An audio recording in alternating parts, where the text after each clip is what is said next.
shoes while y'all clapping. Y'all know me. Let's praise God because we love Him. How good He's been to you.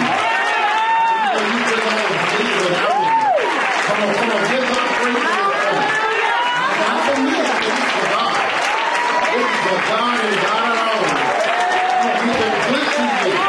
Better than you've been to yourself. You want to praise Him and get it at it. You want to praise Him and get it at it. Come on, bless Him. Come on, bless Him. Come on, bless Him. Come on, bless Him.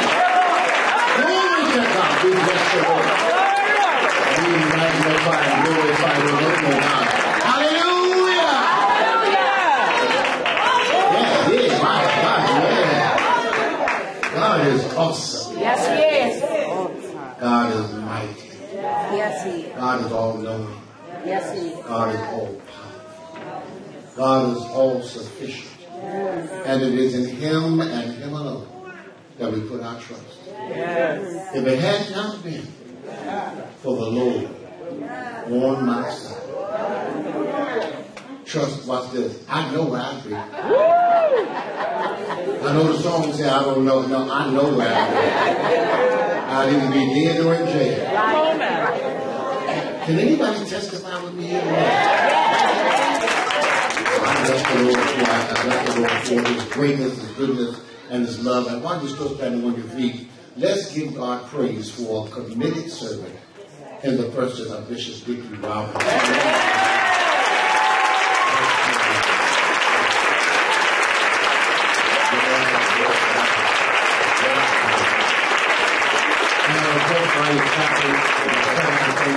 For an angel that labors by his side, and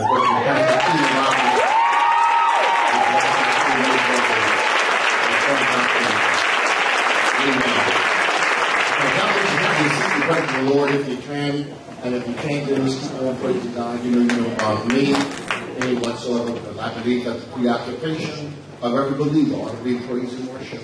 And we do not wait until we get to this building to start worshiping God. That's right. Because Amen. your worship and your praise should be a lifestyle. Yeah, that's right.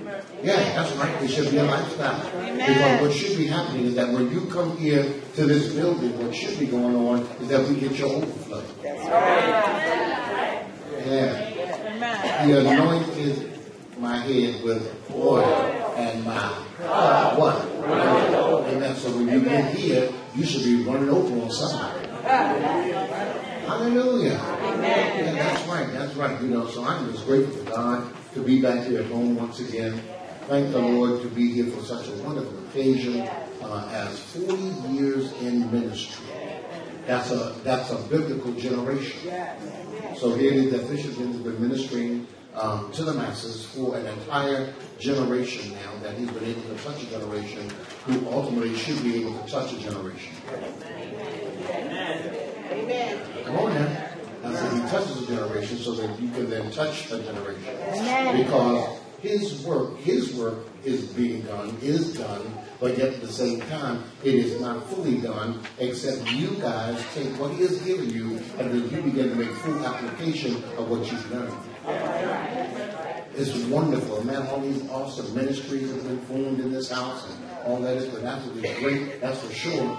But the reality is that nothing has any real significance if it doesn't happen outside of you. Amen. It's good. Amen. That's what this is really all about. It's all about you taking the deposits that have been made in you, and now you, with an urgency, begin to deposit that in other people. And so I truly bless the Lord for him. And the word that I was in my spirit, as I heard you say a moment ago, is consistency. It's consistency, because there's not many pastors who have been as consistent. And I'll tell you what, I'll be more transparent for a moment, because for me, even there was a point where I said, hey, Lord, look, tell you what, you take this Bible, you take them people, and I'm done. You know, and I'm getting up out of here. You know, I think I'll sit somewhere until Jesus comes back to get me. And so when I did that, I said, oh, he always got jokes. So he said, okay, no problem. He said, where you going? I didn't have an answer. So here I am. Okay. But I truly bless the Lord, for the work that He has done through this man of God and through His beloved wife and this ministry. And without a doubt, you guys are really on the precipice of what it is that God fully intends to do in this ministry. There is so much more that is yet to come, guys. So praise God for these 40 years. Do not rest on your laurels. Don't get to the place to say, well, hey, all right, yeah, well, Lord, I've been working hard. And you know what? From this point, you may have to work harder. Amen. Good. Come on, y'all.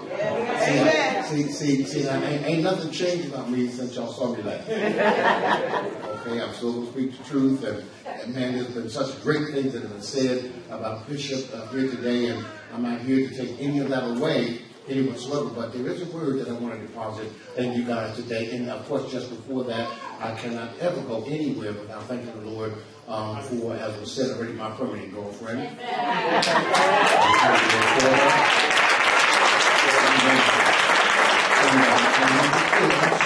So thank my team was with me today as well. Thank the Lord for every one of them. But also, I thank God that our youngest son is with us here today. Jaleel, just leave that book by Jaleel, please. We're with us today. And I'm asking you to please pray for him, and also our other son, Darius, who's 28. And they're getting ready, another week, they're getting ready to move to Los Angeles. They're going to Los Angeles. That's going to be home for them because their assignment is compelling them to move. And one of the things that I thank God for, because they have been listening to me and their mother over these years that we have been able to rear them, they understand that destiny does not always take place where you're born. That's right. That's right. That's right. And you must be willing to move to wherever it is that God is sending you for you to be able to fulfill what He has given you to do. That's right. And so that's why some of us, you wonder sometimes why it is that you're going through some of the things you're going through, and it's only because of the fact you've been disobedient to God when He told you to make a move and you decided not to do it. Say so. Say so. Yeah, like I heard from my girlfriend a little while ago, okay? It's the same thing. And so when God says, make a particular move, and if it means even relocation, and relocating to a place where now nobody else is there, no family. Well, I just sucked all the air out of the room. Yeah, no family, no friends that are familiar to you, and that you have to start, in essence, all over again. And it's very difficult for some of us because, watch this, you said you trusted God. Then God says, move. And now all of a sudden, God has lost His mind. Because a loving God would not ask me to do that. A loving God would not ask me to leave and go somewhere, and I don't know nobody there really, and you mean to tell me this is where I'm going to embark upon life? Are you kidding me?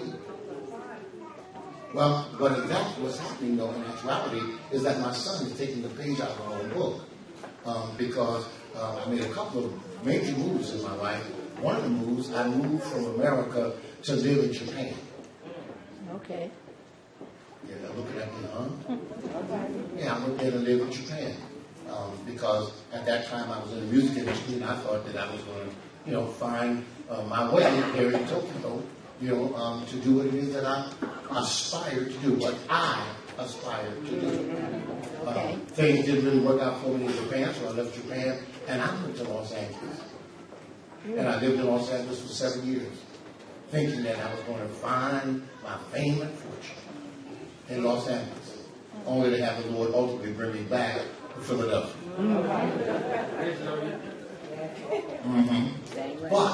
But, aside from that though, all of those things were still a part of my journey. Right. They all helped to add pieces to the puzzle. So that once I finally entered into what it is that God had actually given for me to do, that I was already comfortable with being on the move. That's right. Amen. See, y'all ain't following me. Yes, see, I you got to be comfortable with being able to be on the move. That's right. Watch this. And in fact, you got to get to the point to where you're comfortable being uncomfortable. Right. Right. Foxes have holes. Birds of the air have their nests. But the Son of Man has nowhere to lay his head. In other words, telling those that were going to follow him, he said, you better be prepared, because to follow me, you're going to be uncomfortable and you're going to be inconvenienced. Right. And you must also get to the place to where you, what's this? You are out of control and you love it. Now, when I say out of control, I don't mean wilding out. What I mean by out of control is you no longer have your hand on the steering wheel. Right. That you have no problem with God guiding you. Amen. And that you say yes. Because as was said a moment ago, when a person says yes, you don't really know exactly where your yes is going to take you. And also, you don't really fully understand how many other people are connected to your yes. Yes. How many people are there right now that are living their life of misery because they're waiting for you to say yes? Good God Almighty. Okay. Look like I got y'all's attention already. I thank God I got Pastor Brooks over here with me today. Sister Brooks is here, you know, so therefore, if I land over amens, I got 3 right over in this corner. With all of the accolades that have been given out here today, it's actually been wonderful. And there's something in my heart that I need to share. And speaking with Bishop earlier last week, I asked him about praying for whatever the needs of the house might be. He said, you just let the Lord guide you. And so I'm going to give you the word that he laid in my heart, and I trust that your hearts will be open to hear what it is that the Spirit has to say to the church. So if you get your Bibles, I want you to turn with me to 2 Kings chapter 7. For some of you, this will be familiar scriptural territory. But 2 Kings chapter 7, I want to read from verses 3 down through 7. 2 Kings chapter 7, beginning at verse number 3 down through 7. And I see folks are standing already, so y'all make me at home if everybody is standing along with me. It is biblical to stand by the reading of the word before. 2 Kings chapter 7, beginning at verse number 3. If you have it, would you please say amen? Amen. Listen to the word of the Lord. Now there were 4 leprous men at the entrance of the gate. And they said to one another, why are we sitting here until we die? If we say we will enter the city, the famine is in the city, and we shall die there. And if we sit here, we die also. Now therefore come, let us surrender to the army of the Syrians. If they keep us alive, we shall live. And if they kill us, we shall only die. And they rose at twilight to go to the camp of the Syrians. And when they had come to the outskirts of the Syrian camp, to their surprise, no one was there. For the Lord had caused the army of the Syrians to hear the noise of chariots, and the noise of horses, the noise of a great army. So they said to one another, look, the king of Israel has hired us, the kings, against us, the kings of the Hittites, and the kings of the Egyptians to attack us. Therefore they arose and fled at twilight and left the camp intact, their tents, their horses, and their donkeys, and they fled for their lives. Let's stop right there. I want to go back to verse number 4. At the end of verse 3, why are we sitting here until we die? If we say we will enter the city, the famine is in the city, and we shall die there. And if we sit here, we die also. Now therefore come, let us surrender to the army of the Syrians. Let's stop right there. And I'm going to use for a thought from that passage today, the power of agreement. The power of agreement. God bless you. Have your seats. I know that sounds kind of curious, but that passage will stick with it. I promise you I'm going to. Now, each of us prides ourselves on how well we do on our own in our personal accomplishments. However, imagine if we became more inclusive and came into agreement with those around us. God's intention and plan for mankind and for the earth was never for us to have a Lone Ranger mentality. It was never meant that we would just continue to do things on our own, for ourselves, by ourselves, for as long as we wanted. But the bottom line is that the Lord had intended from the very beginning that we would learn how to work with one another. In fact, God said, as far as the first man was concerned, in Genesis chapter 2, verse 18, it said it's not good that the man should be alone, or that the man should be all one. He said, I'll make a helper for him. So therefore, he automatically says that I need somebody else to be working with this man. Ecclesiastes chapter 4, verse 9 says that two are better than one, for they have reward for their labor. And so what we have to understand, the children of God, is that every one of us, at some point in this life, you need somebody to help you. Amen. There is no way in the world that you'll be able to fully accomplish and to achieve all that God intends for you to be able to carry out here in this earth realm, except at some point you sometimes have somebody else to work alongside of you. Yet, what also needs to happen, though, is that there needs to be some level of agreement between the two of you. Amen. Now, here's what I want you to understand. When it comes down to agreement, it does not necessarily mean that we both have the exact same opinion. Because, in fact, for there to be agreement, what we really need is two diverse opinions. In order for there to be agreement, we need two diverse opinions. So you have your opinion, I have my opinion, but we then decide on what we want to do, as opposed to what I want to do or what you want to do. Therefore, now we agree on whatever it is that is going to be most accommodating to what both of us want to accomplish. Y'all with me so far? Okay, so the scripture even says in Matthew chapter 18, verse 19, it says, Jesus is saying this, again, I say to you, that if two of you agree on earth concerning anything that they ask, it will be done for them by my Father in heaven. If two of you agree concerning anything. So if that be the case, then why is it then that we still see such division, such discourse, and why is it that we see such splintering in the body of Christ if it only takes two people to agree? Amen.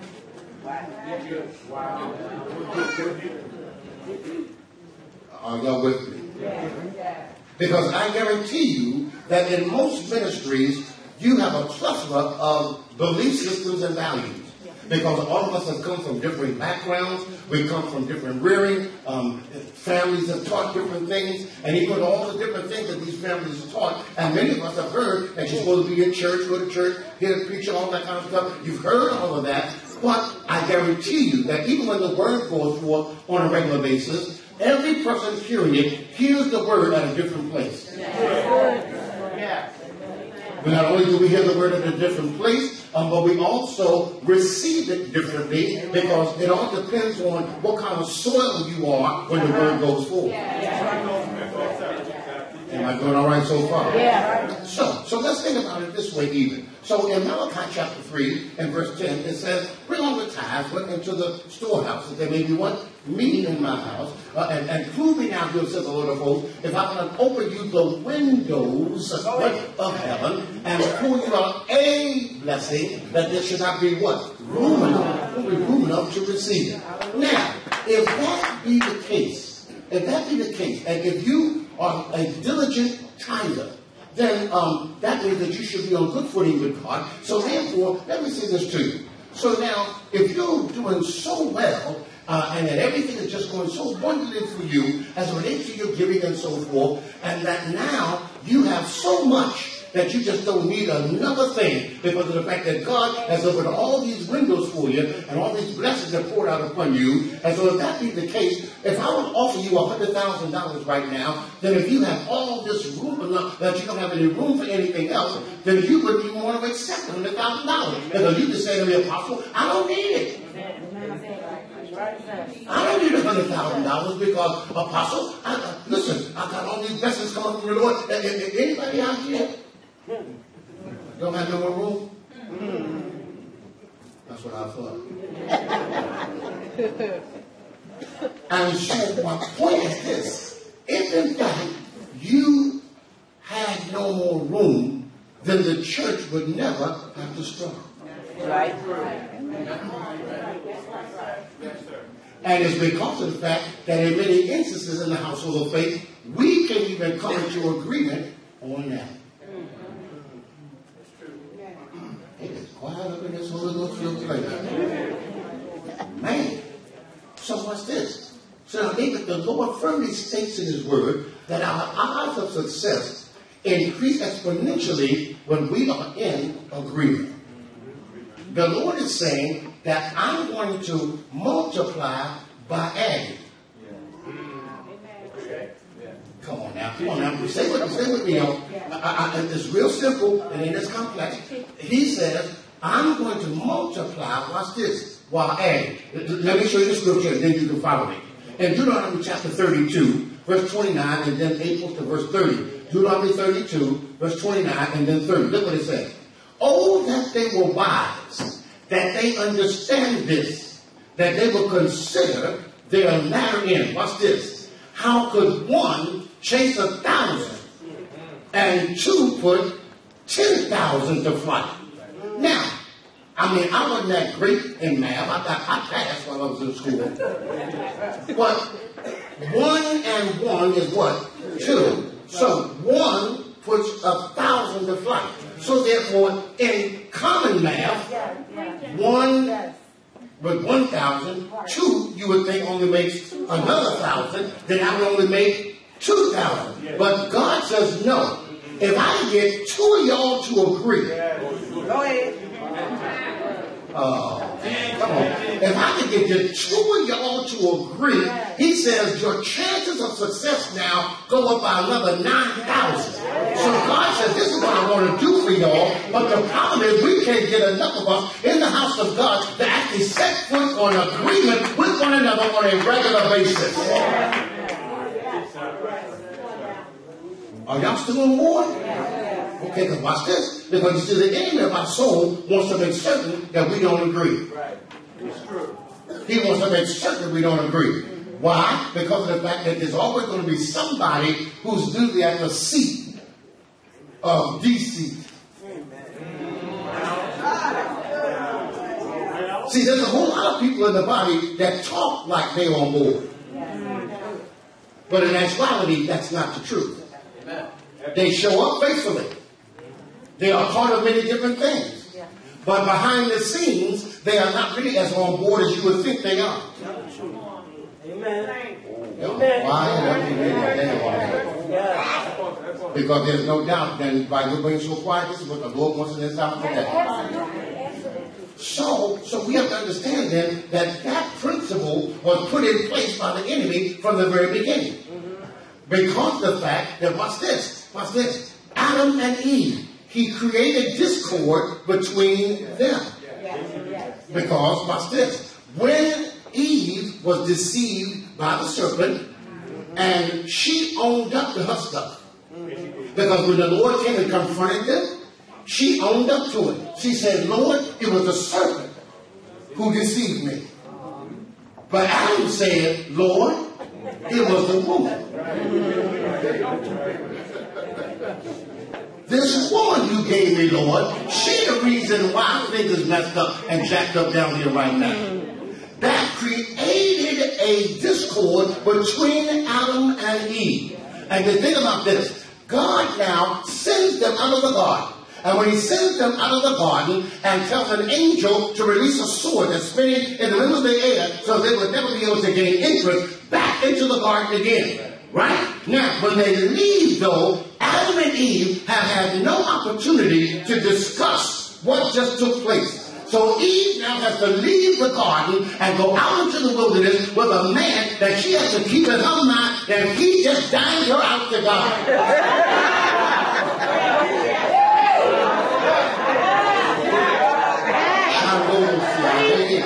She got to live with this man, not only live with this man, but now she has sex with him to have a baby outside of a covenant.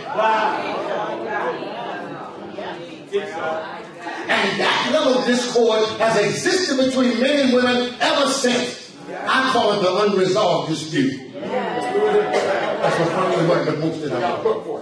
And so, children of God, I'm trying to share with you then that this disagreement has continued on. It has been very difficult for us, even as husbands and wives, to try to stay in agreement with one another. Because many men have been taught that, hey, you run the house, and because you run the house, whatever you say in the house goes, period, the end. Yes. While there have been some women who've been taught, no matter what he says, you don't have to do what he says. You got your own mind, you be your own person.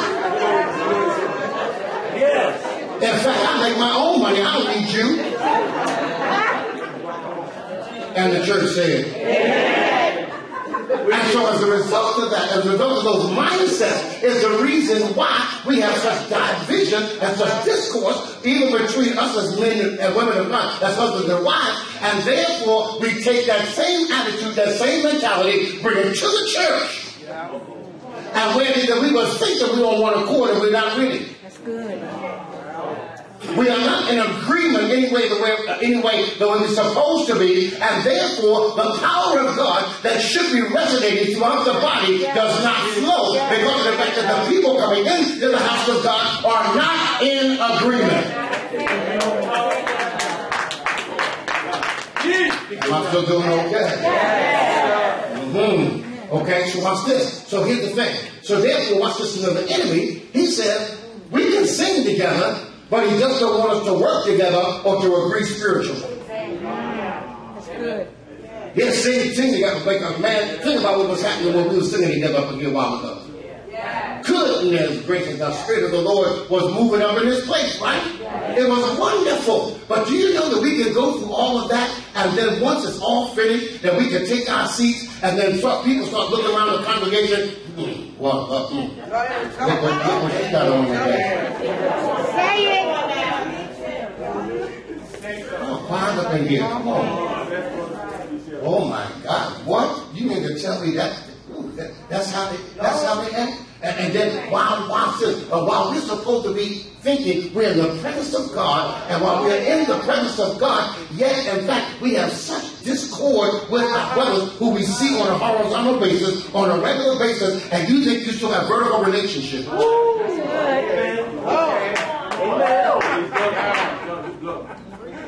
Are y'all still here? Yeah, I'm here. Okay, so there's no way. Because Amos 3:3 says, how can two walk together except? So there's supposed to be agreement. And watch this. And the agreement must get beyond just the fact that we agree that we're going to be members at Life in Christ Ministry. Because now we got to be in agreement as to how it is that we're going to get this done. Well, y'all still on board. Oh, Lord, let me hurry up and get past this. Because you know what? Because too often what happens, Bishop, is that we look past the things in life that keep us all on common ground. Yeah. The Bible says all have sinned and come short of the glory of God. Every one of us walks with a limp. Right. And just because of the fact that your limp is not my limp, does not mean you don't have one. That's right. Solomon says there's none righteous. None. No, not one. There's none good.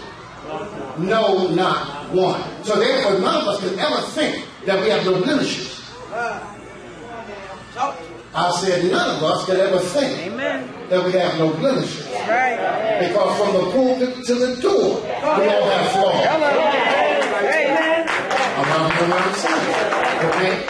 So let's go back to the text. Look at the text in 2 Kings 7, and it says, now there were 4 leprous men at the entrance of the gate. Now, of course, these guys have been banished from inside the city. They cannot come in because they have a leprous condition. Now, I want us to understand something. The leprous condition may not always have been a contagious disease, because any sort of skin disease or skin disorder, the Israelites looked at as being leprous, and they didn't want to be around those kind of people. All right. So bottom line goes that these guys are lepers. They're outside the gate. They've been banished by all the people on the inside. Yet they chose to stay together because they realized that they have something in common. And watch this. And when we get to the point where we understand that we all have something in common, now there can be no cliques in the church. Nobody can think that they are part of some elite organization inside the church, because unfortunately, because there's some folks inside the body of Christ that, because of the fact that they think themselves to be in a certain position, they're closer to pastor or bishop. And when they're closer to pastor or bishop, then I got a place in the ministry that you don't possess. Or I know them so well that I can have certain access to them that you can't gain. Preaching. Am I going on? I thought I was, okay? And so therefore we have to all understand that we all have something in common. Every last one of us got a problem. And it's a sin problem. Are y'all with me? It's a sin problem. Every one of us has one. And there is something in your life and in mine that we all are struggling with. Hallelujah. Every last one of us got some kind of a struggle. No doubt about that. Because you know what? I found out we still got cussing Christians and sipping saints.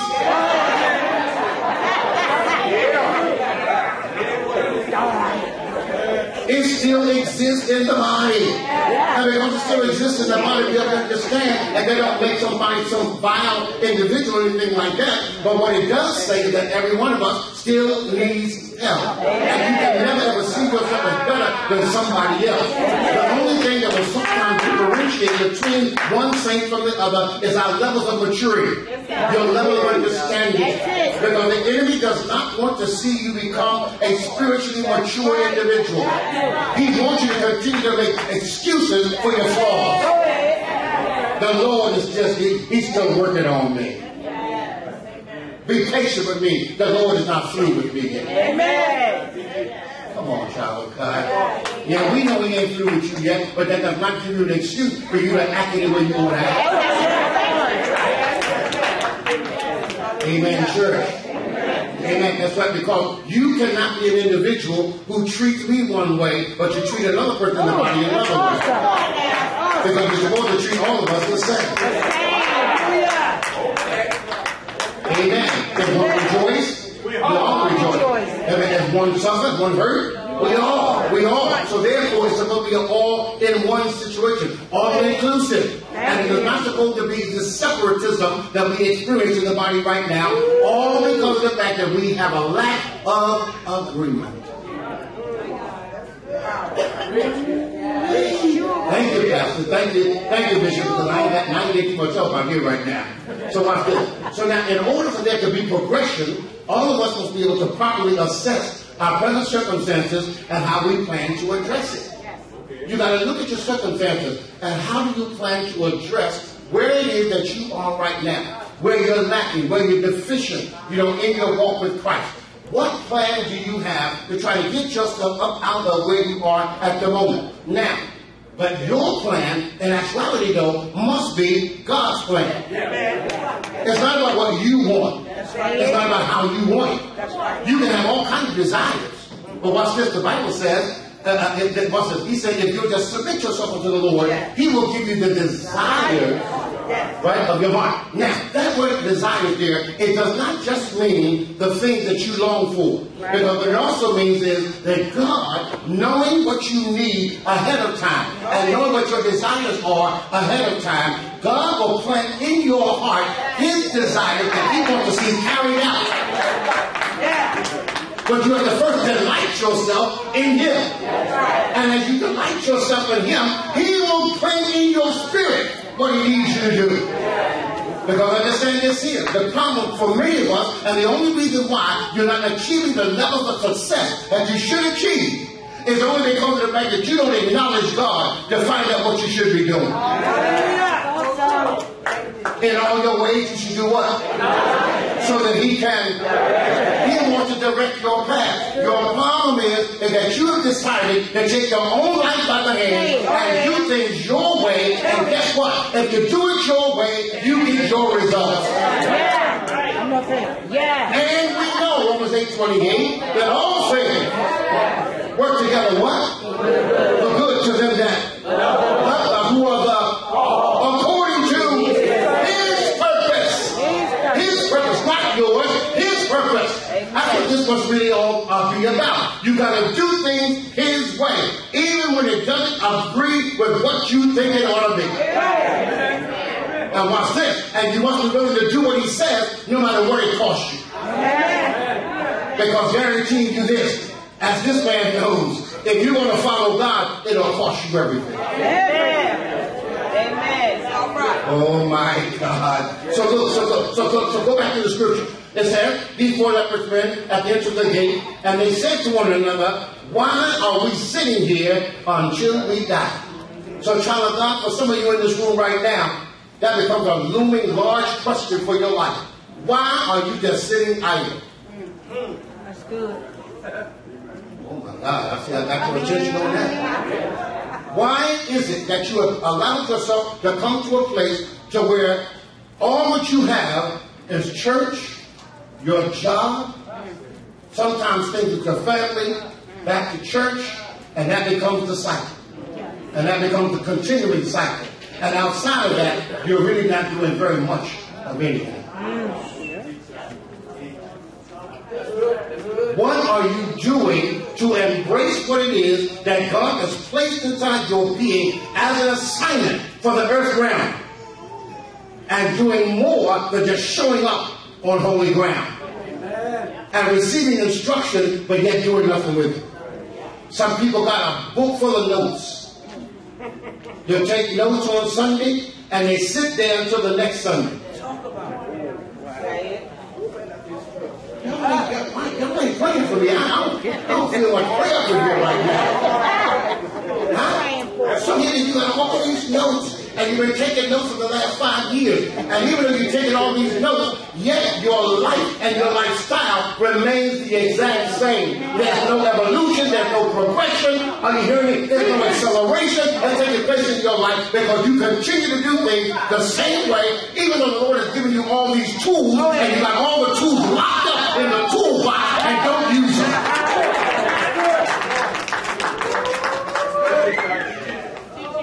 Are y'all still here?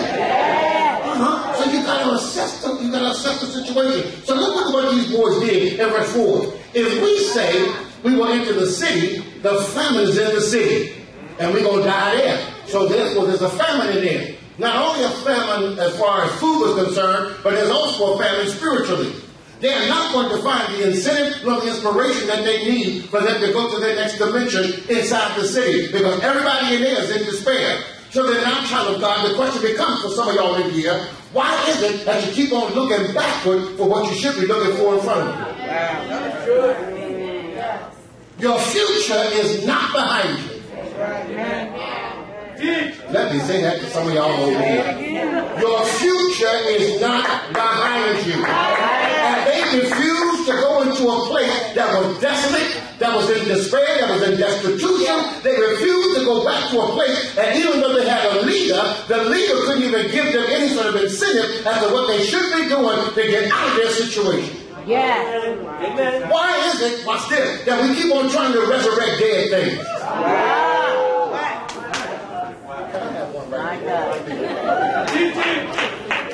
We keep on trying to resurrect dead things. They keep on trying to resurrect dead relationships. People who ain't going nowhere, ain't been nowhere, don't want to go nowhere, have no ideas, have no inspiration in them any whatsoever, and they're hanging on to them people, and they can't do a doggone thing for you, and they can hold on to them because it's more comfortable.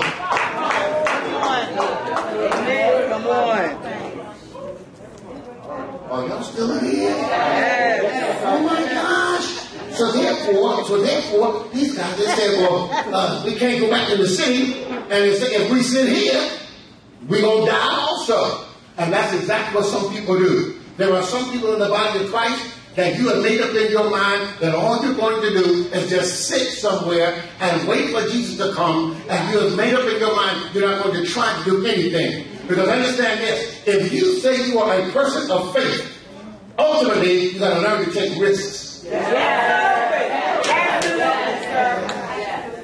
But there are some of us, I've learned honey, that some of us, we're petrified. You're terrified. You ain't trying to move out of your comfort zone. You're not trying to move out of your place where God is trying to pull you into. And you feel like, if I do that, oh, what's going to happen to me? But then still, when Bishop was preaching a couple Sundays ago, you were jumping up and down, flagging him, saying, oh my God, what a wonderful word. Oh Lord, I need to do that. I need to grab hold of that. And then you walk back out the door because you only had a momentary conviction.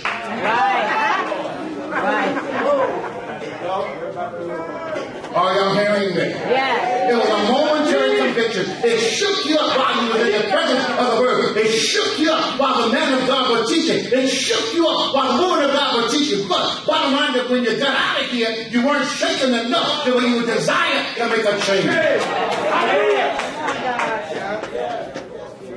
Can you look at somebody right now and tell them shift? Yeah, shift. There's got to be a shift. There's got to be a shift in here. There's got to be a shift in your thinking. And there needs to be an awakening for some of y'all up in here. Because what we need now, children of God, we don't need a revival. We need a revolution.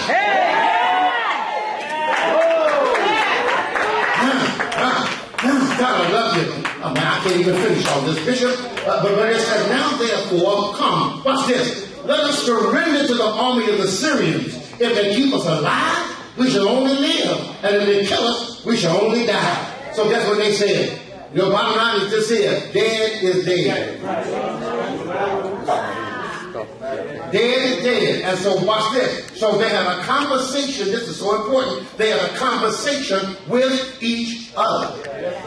And watch this. They all came to the same conclusion. We need to do something.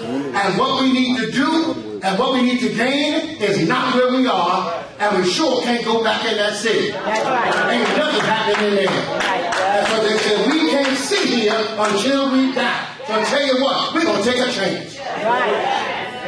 And watch this here. They said, we're going to our enemy. Right.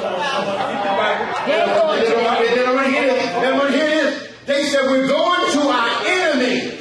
And to see if our enemy will keep us alive. Do you understand, children of God, that there are going to be instances when God is going to send you to somebody who can't stand you, somebody who hates your guts, somebody who's been talking about you behind your back, time and time again. And God says, if you want to be vindicated, God says, if you want to be delivered, God says, if you want your breakthrough, God says, if you want to be rewarded and blessed, do to them my favor is with your enemy.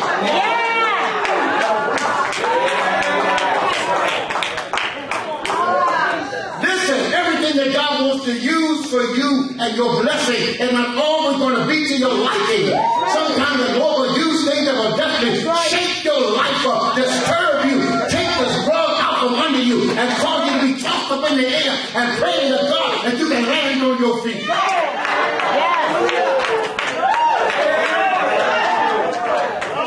It is quiet up in here.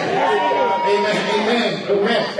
Because my son was standing, when we had a conversation with him and his brother a couple of weeks ago, and he said, Dad, he said, look, Mom, he said, we could stay here. He said, we can stay here and be fine. He said, ain't no problem. He said, we don't have no problems with you and Dad. But bottom line is we know that we can't stay here always because there's something greater, something that's filling us, a longing that's in my spirit that's causing me to want to get up out of here. And I know that in order for me to become a man and to stand on my own 2 feet, I gotta get out of this comfortable place that I'm in right now. I can't stay here.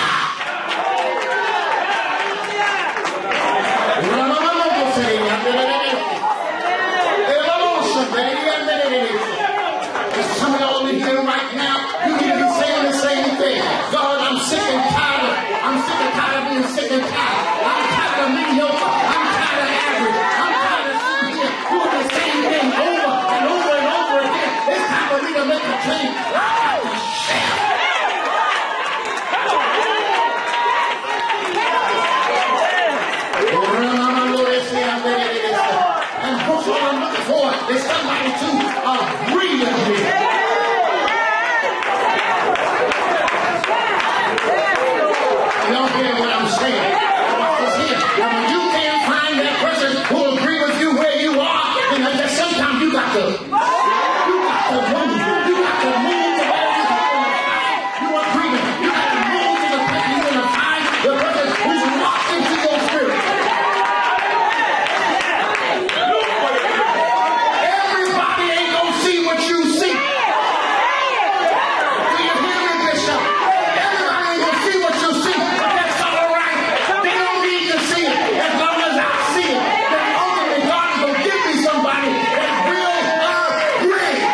exclusion, where it's all about you and nobody else.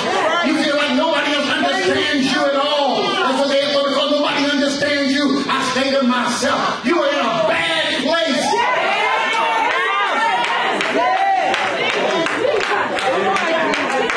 You need somebody along with you. You need somebody, watch this, who loves you enough to tell you that you're wrong. Hey, you know somebody alongside you who will tell you that you're making a mistake and that you need to look at things differently. And you have your eyes and your heart and your ears, your spirit open to hear what the Spirit of God is saying to you in this season. And it ain't all watch this. And sometimes it ain't gonna come from this is Lord. And how it's gonna be that. Sometimes it's gonna be the person next door who can't stand you.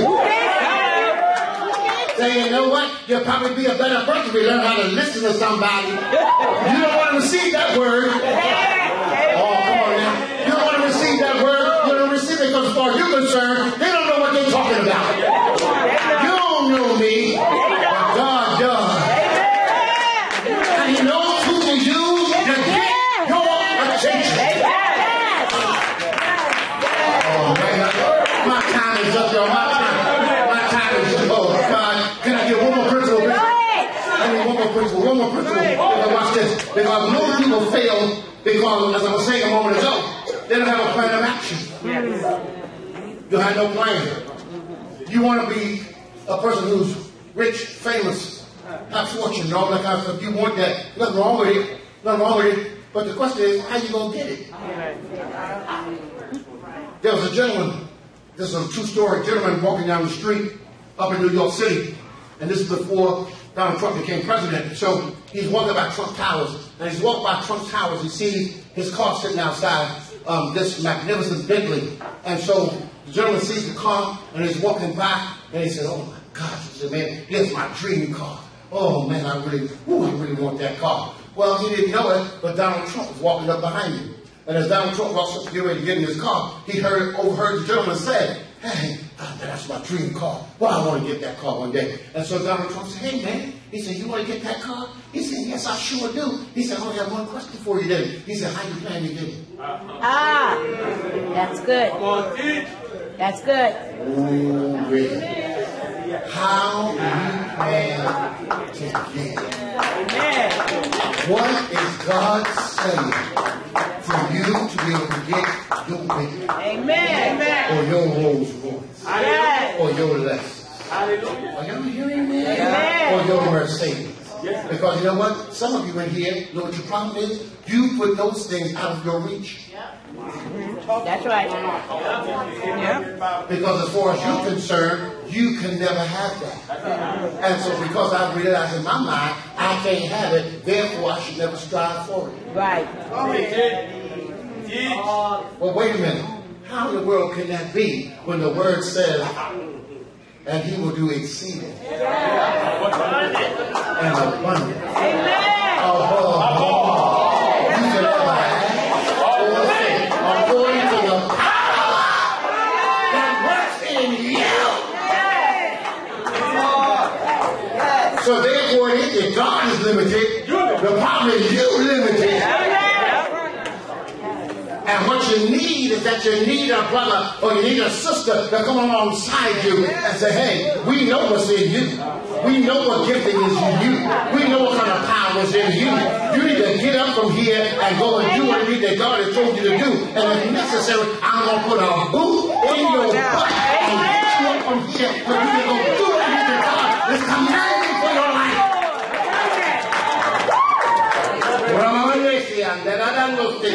Because what some of us need to do, Kurt, you know what some of us need to do? You know what you need to do? You need to study the eagle. Yeah. You need to study the eagle.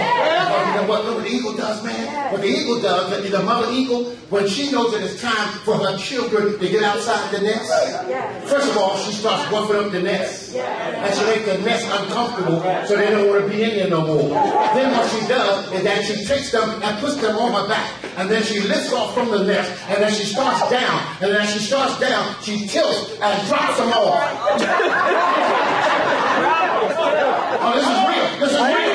This is real. This is real. I'm telling you. And she drops them off. And then she lets them fall. Because why? They got to learn how to use their own wings. They got to learn how to fly for themselves. And you hear what I'm saying? And just before they hit the rocks beneath, but you see that they ain't got them wings yet. She shoots down on her back. They're going to back up to the nest. But remember, the nest is still uncomfortable. The nest is still uncomfortable. So they get back up there, sit there for a conversation, and then she put her back on her back, and down she goes again. And she continues to repeat the process until they learn how to fly.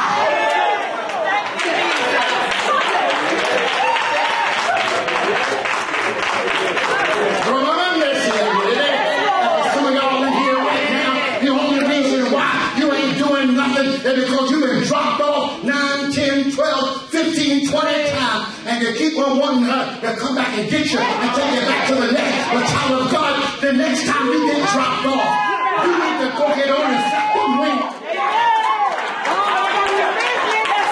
And not only fly, but soar.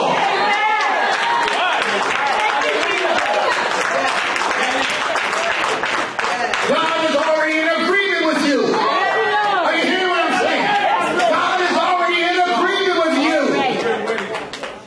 He wants you to do what it is that you have to do on your own. Thank you, Lord. Thank you, Lord. Stop being so scared of everything. And then watch us stop hiding behind these flimsy excuses. Amen. Watch this. You don't say you're scared, I'm shy. No, let's tell the truth. You're scared. Amen. You are scared. You keep on going into situations, and guess what? You refuse to speak up for yourself. Amen. That's good. You could have been in a better place right now if you had just opened your mouth. Amen. That's right. In a particular place when God had already prepared you, Nika, for your next dimension. Prepared you for it. And because of the fact that you say, well, I'm okay. I'm good. I got some clothes. I got some jewelry. Got some shoes, man. We got food on the table. Your mortgage being paid. I'm cool. Okay? But suppose the Lord wants to put you in a mansion. Are y'all hearing me? Yes, Lord. And the only reason why some of y'all can't go to the mansion is because you don't have mansion faith. Amen. That's good. Oh, y'all quiet, y'all quiet, y'all quiet. See, let me say this to you.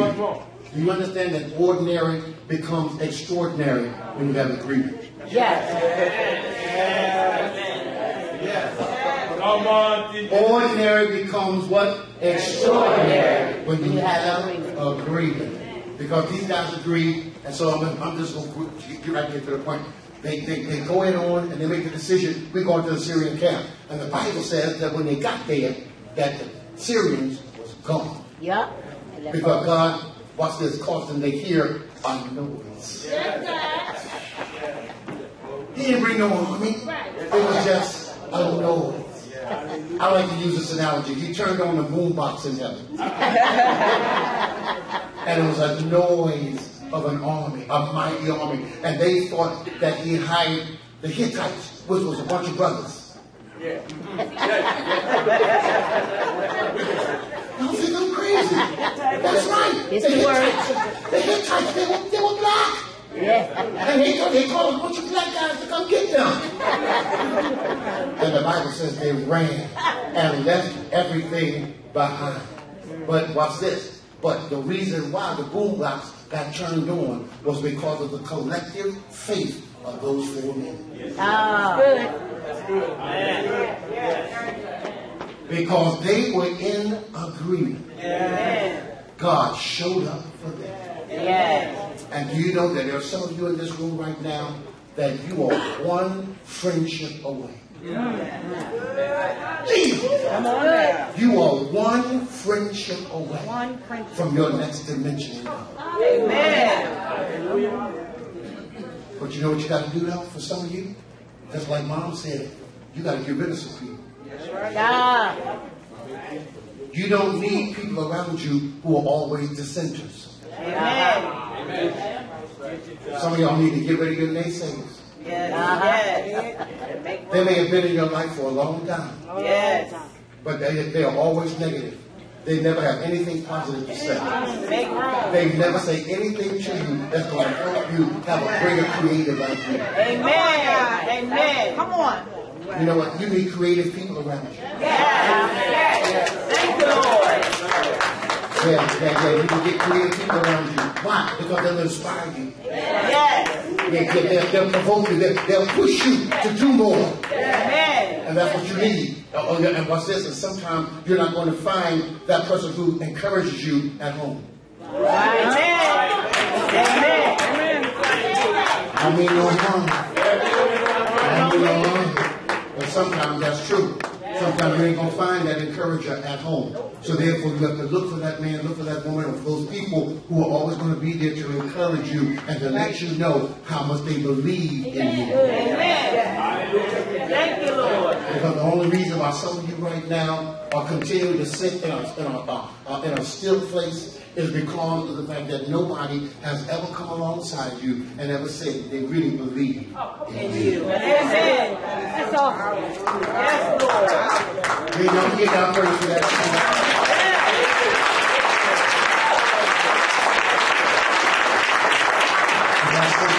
That's something that my wife and I've heard from what everybody says about Bishop and about Pastor Tina. That's one of the things my wife and I that we've always been encouragers for our children. And we have always encouraged them, do not accept average. I don't like that one, okay? I'm going to say it again. You should tell your children and your grandchildren, don't accept average. Amen. Because let me say this to you, y'all. People of faith don't expect to be defeated. Right. Amen. Man, this is some good stuff out here. People of faith don't expect to be defeated. Because these guys went on over to the Syrian camp and they said, hey, look, one way or another, either we're going to get blessed or we're going to die. But watch this here. But they were willing to die for what they believe. Y'all quiet on this. Come on. They're willing to die for what they believe. Are you at that place yet, children of God? Yes. So when you have a vision that you're willing to die for. Oh, man. But watch this. Final thing. It only takes one person, though, out of alignment to kill the vision. It only takes one person who's out of alignment to kill the vision. Think about the children of Israel once again. God tells Joshua, I want you to march around the walls of Jericho. I want you to march around the walls one time for 6 days. 7th day, I want you to march around the walls 7 times. And at the end of the 7th time, I want you to shout and blow the trumpets. Amen. And the Bible says that they did what the Lord said, and then the walls fell down flat. Not only did the walls fall down, but that also was a destruction of a system. Yes. It was a destruction of a system because that system is now totally destroyed. But that's what God said. He gave further instructions. He said, now, when those walls come down, when the system is destroyed, don't take nothing from inside that city. Take nothing. Destroy everything. Don't use nothing for yourself. The Bible said that there was one dude. Yep. One guy. Achan. So I don't know what they're talking about, man. Get me some of this. And the Bible says he took it and he hid it. Now why would he hide it? Because he knew what was wrong. Yeah. And that's exactly what some of your friends may do. They do things against you, and then after they do things against you, you don't get from them no more. They ain't got nothing to do with you now. Because they did their damage. Right. Watch this. And they did what they did because they were envious. Right. They were jealous of you. They despised your success. Yeah. They despised your prosperity and wanted to do something to try to dismantle what God was doing for you. Achan did that, and because of it, they got another battle to fight against the people of Ai. And they got beat because they were arrogant. Because they said, we're only going to take they're a small city. We're only going to take a handful of guys over there. We can take that. And got over there, and then people like, hey, I kicked their rump. Sent them back, tattered and worn.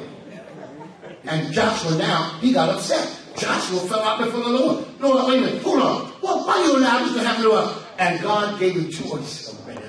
He said, get up.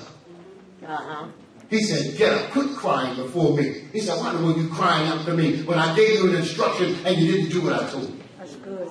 Could it be that for some of y'all in this room right now, that is the situation that stands between you and your prosperity?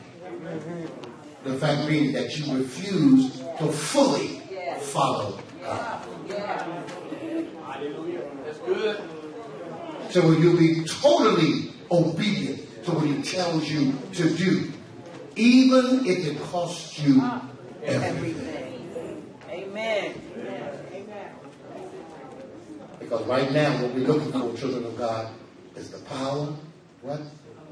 Of agreement. We have to come on one accord. Because it was only when the children of Israel, 120 people, gathered in the upper room, 120 folks, and because they were on one accord, what happened? The Holy Spirit showed up. Not only did he show up, he showed out. And now, child of God, it's your turn. It's your turn. Let's come into agreement. Husbands and wives, business leaders. Listen, understand something. Your ministry may not be up here in this house. Your ministry may be that you're a marketplace minister. Thank you. Amen.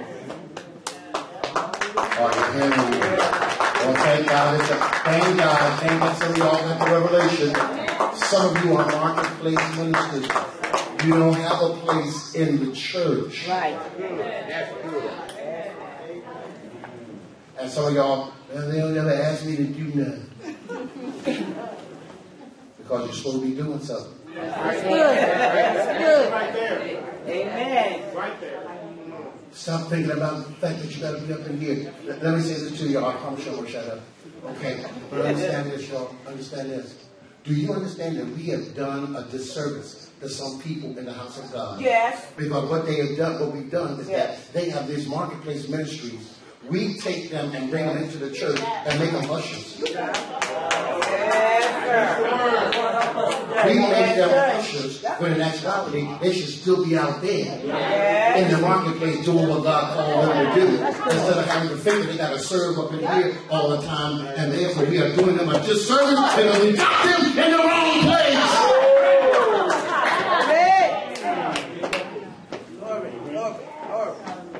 And we don't want to see it. We don't want to see it. You know why? Because we've been traditionally conditioned that the only thing you do is just to be in the church building. Hey man, look, that's why we ain't got no problem sending our boys to Los Angeles. See, I knew it would be quiet. That's why we're sending them. You hear me? We're sending them. They want to move, but we're sending them. Amen, baby. That's right, because we're in agreement. We're in agreement that they have something to do, Bishop, in another state, in another city, and to go there and to change the system. To change a system that they cannot change while we're in Philadelphia or in New Jersey where we live. Got to learn to go somewhere else. That's right. Hey, and let me tell you something. Parents, grandparents, y'all start trying to hold them close. If they want to go to school, and they say they want to go to school in Connecticut, but you live in Chester. Well, ain't some schools right here in Chester you can go to? You know what your problem is? Watch this. You know what your problem is? Your problem is, watch this, you really don't want to send them because all you can think about is what it's going to cost. Amen. It's the truth, sir. Where's money don't come from, and you try to go to Connecticut. Where that money don't come from? Same God that paid for your Mercedes.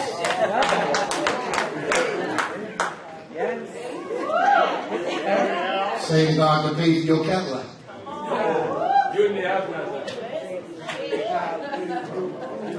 Why? Watch this. Your problem is you got an issue letting them go.